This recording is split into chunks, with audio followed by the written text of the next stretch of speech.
Hello friends, welcome you on the प्रिय law academy.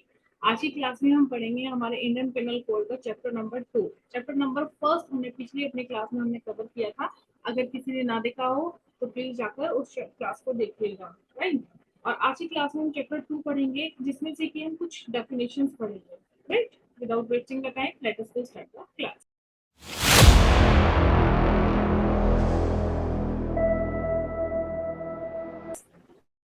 Hello friends, this is Priya Gupta from Priya law academy. और तो start करते हैं chapter 2 से, definition से। अगर आपको हमारा चैनल पसंद आए तो प्लीज इसको लाइक कीजिए, सब्सक्राइब कीजिए, शेयर कीजिए। और अगर आप हमारे चैनल की पीडीएफ चाहते हैं तो हमारा टेलीग्राम चैनल है प्रिया लॉ अकेडमी, वहां से जाकर आप हमारे चैनल की पीडीएफ वीडियो की पीडीएफ ले सकते हैं। तो सेक्शन 6 हम पढ़ेंगे। सेक्शन 6 क्या कहता है कि definition in the code to be understood subject to exceptions. Means कि जो भी हम इस चैप्टर में, चैप्टर सेकंड में हम जो भी कुछ हम डेफिनेशंस हम पढ़ेंगे, राइट। तो वो डेफिनेशंस की जो एक्सेप्शंस होगी वो हमारा चैप्टर 4 है इंडियन पेनल कोड का, जनरल एक्सेप्शन। उसमें उस डेफिनेशंस की, इवन पूरे आईपीसी की जो एक्सेप्शंस है वो हमारे चैप्टर 4 में under section 76 to I think 106 sections तक दी गई है, राइट। तो वही इसमें बताता है। नेक्स्ट है हमारी पर्सन, ठीक है। Who is person? पर्सन कौन होते हैं? सभी जानते हैं कि कोई भी फिजिकल बॉडी तो पर्सन होती ही है, लेकिन उसके साथ साथ कोई भी कंपनी, ठीक है, कोई भी कंपनी या फिर कोई भी एसोसिएशन भी पर्सन होती है, ठीक है। फॉर एग्जाम्पल कि कोई भी हमारा केस होता है, कंपनी केस कर सकती है ना, तो इसका मतलब कंपनी एक पर्सन होती है, ठीक है। कंपनी की भी एक अलग से अपनी आइडेंटिटी होती है, किसी भी एसोसिएशन की या फिर कंपनी की। और कोई भी बॉडी ऑफ पर्सन तो हमें पता ही है, right. Next definition, public. Public में या तो public class of public means public हो वहां पर, या फिर कोई भी कम्युनिटी हो, ठीक है। पब्लिक मीन्स जहाँ बहुत सारे लोग इकट्ठा हुए हो, कोई भी मॉब, उसको हम पब्लिक बोलेंगे। और वही कम्युनिटी मीन्स कोई भी एसोसिएशन या फिर कम्युनिटी होती है जहाँ पर लोग बहुत सारे जुड़े होते हैं, कुछ किसी भी वर्क को करते हैं। तो कोई भी कम्युनिटी या फिर पीपल्स की मॉब, बहुत सारे पीपल्स को हम बोल देते हैं public. Servant of the government. Government servant कौन होते हैं? तो ये वो सर्वेंट होते हैं कि जो गवर्नमेंट ऑफिसर या तो गवर्नमेंट से, गवर्नमेंट के द्वारा अपॉइंट हो, या फिर गवर्नमेंट की किसी अथॉरिटी जिसे गवर्नमेंट ने एम्पावर्ड किया हुआ हो उसके द्वारा अपॉइंटेड हो, या फिर जो गवर्नमेंट की एम्पावर्ड अथॉरिटी से या फिर गवर्नमेंट से जो सैलरी पा रहा हो वो गवर्नमेंट सर्वेंट कहलाता है, ठीक है। सर्वेंट ऑफ द गवर्नमेंट कहलाता है। जैसे कि समझेंगे कि कोई भी पर्सन, अगर गवर्नमेंट ने जिसको अपॉइंट किया है या फिर गवर्नमेंट ने किसी को ऑथोराइज किया है टू अपॉइंट एनी पर्सन, ठीक है, एज अ सर्वेंट, तो वो भी गवर्नमेंट सर्वेंट होगा। फिर वो चाहे स्टेट गवर्नमेंट से सैलरी ले रहा हो, चाहे सेंट्रल गवर्नमेंट से सैलरी ले रहा हो, वो सर्वेंट ऑफ द गवर्नमेंट कहलाएगा। नेक्स्ट, जजेस, ठीक है। अब जजेस से हम क्या समझते हैं? जजेस से तो हमें ये लगता है जो कोर्ट में बैठकर जजमेंट दे रहा है वो जजेस होता है। लेकिन इसकी डेफिनेशन में कुछ ब्रॉडनेस है, कुछ और भी आगे बढ़कर इसने बोला है। डेफिनेशन में इसने बोला है कि जो हर एक पर्सन होता है जो जजमेंट दे सकता है, कुछ शब्दों में ही पढ़े कि जो हर एक पर्सन जो जजमेंट दे सकता है वो जज होता है, ठीक है। आगे पढ़ते हैं। जो पर्सन किसी अथॉरिटी ने अथोराइज किया हुआ हो, जो कि सिविल या फिर क्रिमिनल मैटर में डिसीजन दे सके, ठीक है, जजमेंट दे सके, वो भी जज होता है। या फिर कोई भी ऐसा पर्सन जिसे लॉ ने ऑथोराइज किया हुआ है, ठीक है, जो लॉ ऑथोराइज पर्सन है, जैसे हमारे सीआरपीसी में प्रोविजन दिया हुआ है जजेस का, वो भी लॉ ऑथोराइज पर्सन पर्सन जो है वो एज अ जज जो एक्ट कर रहा है, जजमेंट जो दे सकता है, वो भी जज होगा। कहने का मतलब है, दो शब्दों में अगर हम बात करें, कि अगर ऑप्शन में कहीं भी आपको जजमेंट लिखा हुआ नजर आ जाए तो उसी ऑप्शन को आपको टिक करके आना है। मतलब the person who can give the judgment, that is जज। Court of justice. Court of justice देखिए क्या होती है? कोई भी जज, ठीक है, जब एक या फिर एक से ज्यादा जज अपना एडजुडिकेटरी फंक्शंस को निभाते हैं, मीन्स जब कोर्ट में जब कोई भी जज या फिर जजेस, एक जज या फिर एक से ज्यादा जज कोर्ट में अपनी ड्यूटी को परफॉर्म करते हैं। ठीक है, ऐसा नहीं है कि जजेस हैं वो कैंटीन में बैठ के चाय पी रहे हैं या कोर्ट में बैठ के वो चाय पी रहे हैं। चाय तो कहाँ पियेंगे। फिर भी एक एग्जांपल लेते हैं कि कोर्ट में चलो बैठ गए हैं ऐसे जजेस की काम नहीं करते, ऐसे बैठ के बस गप्पे शप्पे या फिर थोड़ा ऐसे ही बैठ बैठ जाते हैं कोर्ट में, तो वो अगर अपना फंक्शन एडजुडिकेटरी फंक्शन फॉलो नहीं कर रहे हैं, एडजुडिकेटरी फंक्शन नहीं कर रहे, अपनी ड्यूटी को नहीं निभा रहे हैं, तो वो कोर्ट ऑफ जस्टिस नहीं होगी। कोर्ट ऑफ जस्टिस केवल जब ही होगी जब कोई भी जजेस या फिर जज अपना अपनी ड्यूटी को वहां वो परफॉर्म कर रहे हैं। पब्लिक सर्वेंट, बहुत वाइड डेफिनेशन दी गई है पब्लिक सर्वेंट की।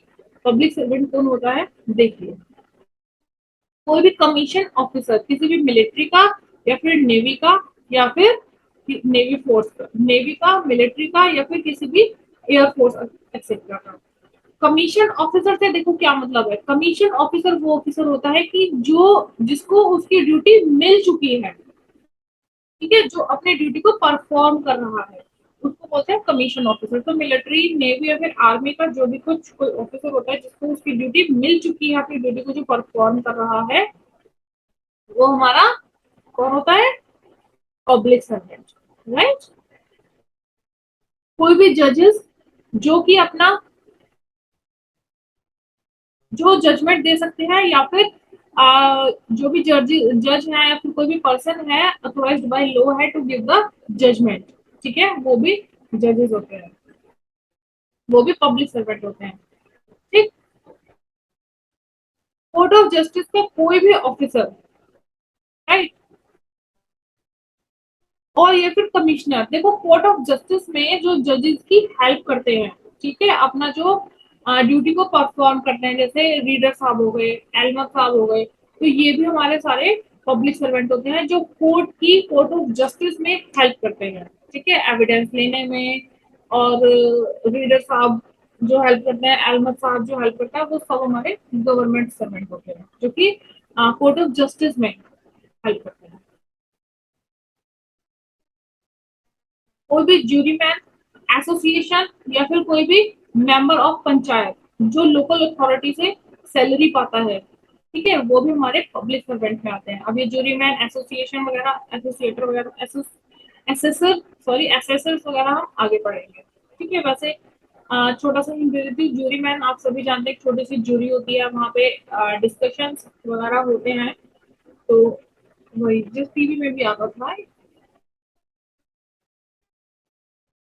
कोई भी आर्बिट्रेटर, ठीक है, जिसको जिसके पास जो कि अथोराइज्ड है किसी भी अथोराइज्ड पर्सन के द्वारा, अथोराइज्ड एम्पावर्ड अथॉरिटी के द्वारा, जो कि अथोराइज्ड है कोई भी आर्बिट्रेटर जिसके पास केस रेफर्स किए जाते हो उन केसेस को डिसाइड करने के लिए। हम सभी जानते हैं कि कोर्ट्स में मीडिएशन होती है, ठीक है, तो वहां पर कोर्ट क्या करती है कि कोई भी मैटर्स को वहां पर भेज देती है कि इस पर डिस्कशन हो सके, ठीक है, और उसके अगेंस्ट आर्बिट्रेटर हो चाहे फिर हमारा मीडिएटर हो, उसके अगेंस्ट हाई कोर्ट में ही जा सकते हैं हम अपील के लिए, ठीक है, तो वो भी हमारा गवर्नमेंट सर्वेंट होंगे। कोई भी पर्सन जो कि होल्ड करते हैं ऑफिस, कोई भी कंफाइनमेंट मीन्स जेलर, हाँ यहाँ पर बात की गई है जेलर के लिए जो कि लॉ के द्वारा अथॉराइज्ड है किसी भी पर्सन को लीगली कंफाइन करने के लिए, ठीक है। अब जेलर में जो जेल में व्यक्ति होते हैं, जेल में जो प्रिजनर होते हैं, जेलर क्या करते हैं उनको लीगली, जेलर लीगली अथॉराइज्ड होता है ना कि भाई उनको जेल में डालने के लिए, कंफाइनमेंट के लिए, तो वो जो जेलर होगा वो भी हमारा पब्लिक सर्वेंट होगा, राइट।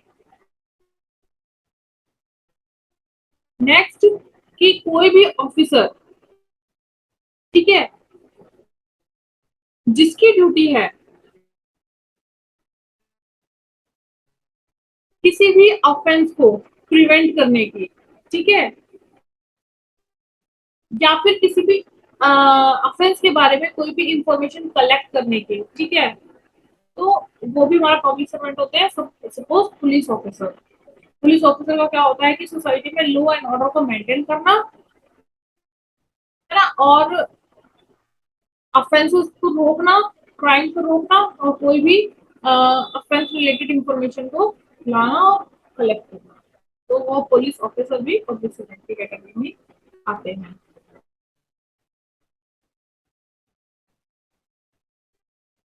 कोई भी पर्सन जो कि किसी प्रॉपर्टी को अटैच कर सकता है, किसी भी प्रॉपर्टी से रिलेटेड कोई भी मीन्स अटैचमेंट कर सकता है, उस प्रॉपर्टी को रिसीव कर सकता है, ठीक है, तो वो भी हमारा पब्लिक सर्वेंट की कैटेगरी में ही आता है। जैसे कि हम बात करें कि कोर्ट में रिसीवर, राइट,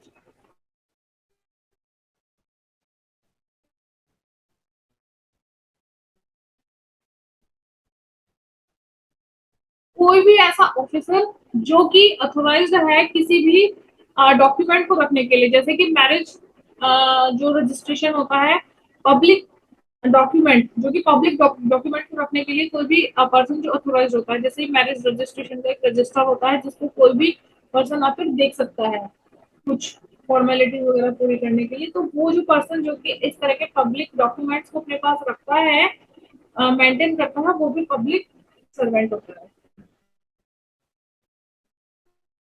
नेक्स्ट, कि कोई भी पर्सन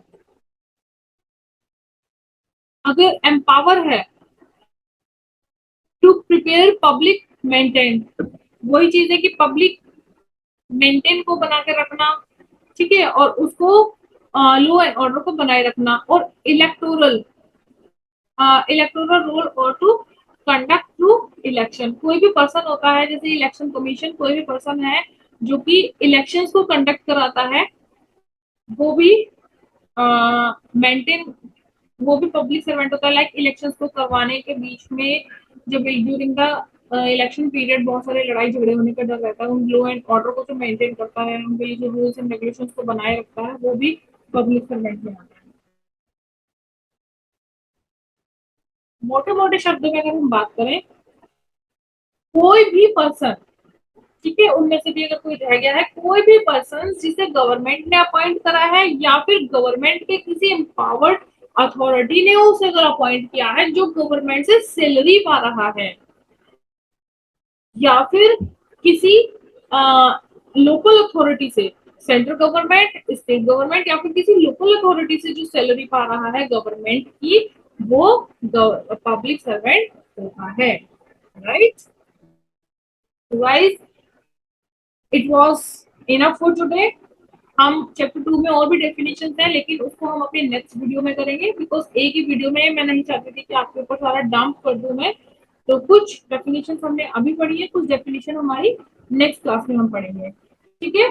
तो अगर क्लास पसंद आई है तो प्लीज इसको लाइक कीजिए, सब्सक्राइब कीजिए, शेयर कीजिए, क्योंकि इस वीडियोस को बनाने में, इन वीडियोस को बनाने में बहुत मेहनत लगती है, और अगर आप हमें मोटिवेट करेंगे तो definitely we can do good and we could improve ourselves. So please motivate us by like, subscribe and share.